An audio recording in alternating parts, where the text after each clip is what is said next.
updated information every day from the state or weekly from the assessment office. COVID is going to kind of change some things potentially, but we're going to proceed forward as if third grade retention is still happening, okay? There is some talk and discussion at the state level that perhaps third grade retention will be paused again as it was last year, but we have no indication so far from the state that that is going to happen. So we're going to operate again under the assumption that it's not, so that we give you all the information that you need, so that you are best prepared to make sure that your third graders are going to move on to fourth grade. And what we are currently doing here at Eastside to make sure that your students are prepared to take and pass the reading and the math portion of that assessment. So, give you a little bit of background information. Because third grade is a mandatory retention year for FSA, that means that if your third graders do not pass the FSA assessment with at least a level 2, they will be up for mandatory retention to stay back, okay? Now, we have a couple of options that are in place to help them still be promoted to fourth grade in the event that they do not pass. And that is the iReady assessments. All of your students take that already. They've taken AP1, they've taken AP2. Your teachers should have shared those scores with you at some point already. They will have the option to take an AP3. That will be a third try for them to get at least a score of a 535. If they score a 535 on AP3 assessment on iReady, but do not pass the FSA, they will be promoted to fourth grade. Okay, so it's another checks and balances. If your child does not pass the iReady with a 535 and does not pass the FSA exam, they will be given a fourth opportunity to take the iReady AP4 exam after summer reading camp.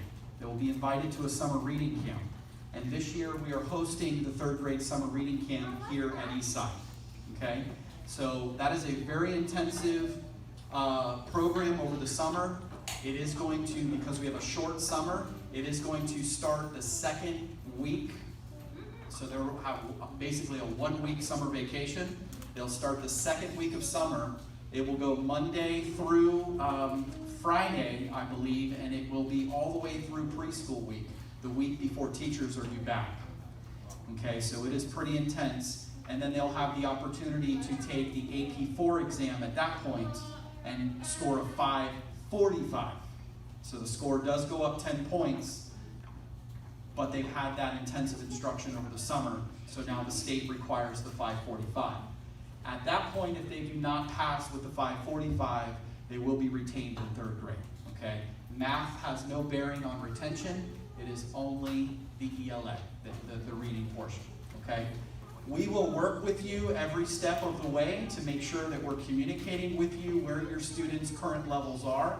I want you to keep in mind that the 535 score is beginning level third grade. So that's not even advanced mid-level or end of year score. That is a very beginning level third grade score. So if you look at your students' AP1 and AP2 iReady scores, if they're already above the 535, you can feel that you're in pretty good shape. However, we have had students to take it the third time and the score has gone down. So you need to make sure that we're helping to boost their testing stamina, and we're helping to boost their confidence and make sure that they're having good breakfast and ready to go on the days of FSA testing so that they can be at their very best. And we'll also want to make sure that they're at their very best when they take AP3 and AP4, because those are other opportunities for them to pass. There's one more opportunity for them to, that we can put them through to help get them to fourth grade, and that's what we call portfolio assessments. Now, the portfolio assessments are extremely difficult. Many of us believe that the portfolio assessments are even a little harder than the regular FSA test itself. So what we will do is we will start with the hardest portfolio assessment first, because if they don't pass one portfolio assessment, they're already out of having the opportunity to continue through the portfolio assessments, and there are multiple tests that they have to take. So we believe in starting with the hardest and working our way backwards to not put the students through all of these assessments, to miss one and then be knocked out, okay? Any questions up until that point about retention? Because I'm going to turn it over to Ms. Galacki, who's going to talk about what they're currently doing with your third graders now to prepare them for the test. And if anything comes up along the way, you can ask, and the team will be around at the end of the evening to answer questions as well.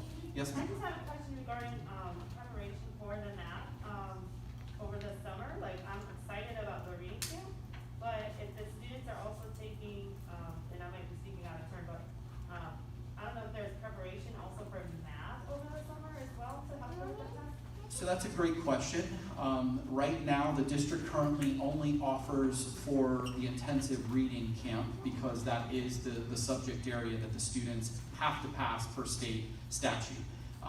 That does not mean that we couldn't look at doing something in the future through Title I. I think that's a great idea, but the state, the district is who puts on the third grade reading camps, and I've just volunteered to host so that we can keep our babies here, especially since we're so far out in the county. So, but thank you for that question. That's great. Yes, ma'am. For the summer camp part, what are the hours, and then also will there be transportation, or is it on parents to bring their child here on their own? Yeah, so that's a great question, and Deanna and Ms. Littlefield, if I get anything wrong, correct me. Some of those details are still being worked out. I know that we have pre-K camp here as well, so there is talk about going either Monday through Thursday and giving the students off on Friday, but I also know that the pre-K camp is Monday through Friday. So as soon as the district solidifies those hours, because they have to meet so many minutes in order to qualify, we'll put that out there. I think it's a little too early to say, but my guess would be that they'd be dropped off at 8 o'clock. Sometimes it's half day, sometimes it's full day. Ms. Littlefield, do you know if they've talked about that at all? So far, we're still going based on what it had been in the past, which has been a half a day, but again, we have to see about how many hours we can get in because there is a mandate. But so The far, short summer is kind of really changing some things. In the past, we would go half day, but now we may need to go to a full day in order to get in the number of minutes that the state requires. So, but we'll put that out. We'll put that out for you. Okay. So vacations, things like that, you know, you'll want to wait on, unfortunately, until you get testing information and data back.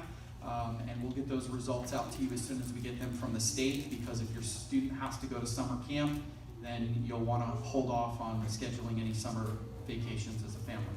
Okay, Ms. Galacki, you want to come on up?